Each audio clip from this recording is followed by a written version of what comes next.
term Son of God in Christian, what does this mean, term Son of God, as a Christian? What does this mean? Yeah,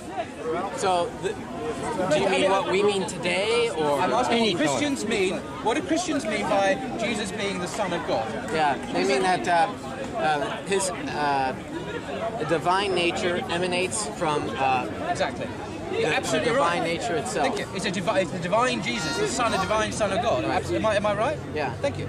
Right. Now, this is the interesting thing about looking again at Jesus in his Jewish context. In first century Judaism, in the Palestinian milieu that Jesus lived and died, the term Son of God did not mean a divine being, it meant a righteous man. Let me give you an example. In Luke's Gospel, chapter 3, you have the genealogy of Jesus. It goes back all the way back to Adam. And what is Adam called? By Luke himself. Adam, do you know Luke calls Adam the Son of God. In the Torah itself, Israel is called the Son of God.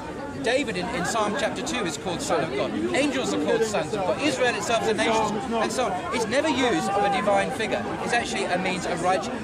Jesus said, blessed are the peacemakers, for they should be called sons of God. Sons of God. Right. You're a son. If you're a peacemaker, you're a son of God, according to Jesus. Yeah. So it's not a divine title. But you see what's happened. Let me explain why it changed. But this is a very important bit. No, you might be right, and I probably agree with you. I could be wrong, but this is what scholars are convinced about.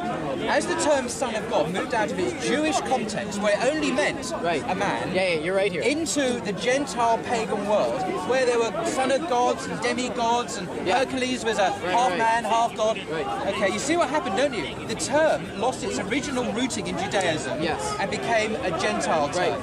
The word didn't change, the Son of God, but the meaning changed. Christianity changed from being a Jewish religion within Judaism to being a Gentile faith, where the Son of God, as then you correctly say, becomes a divine title. So you see the value of this renewed interest in the Jewishness of Jesus. It tells us that there's been a misunderstanding on the part of Christianity later about who Jesus was. When Jesus says, or is called Son of God, it doesn't mean that he was divine. No, that's right. So that's an example. I can agree with you. There's many other examples I can give you. No, I'm not disagreeing. Remember, I agreed with you here.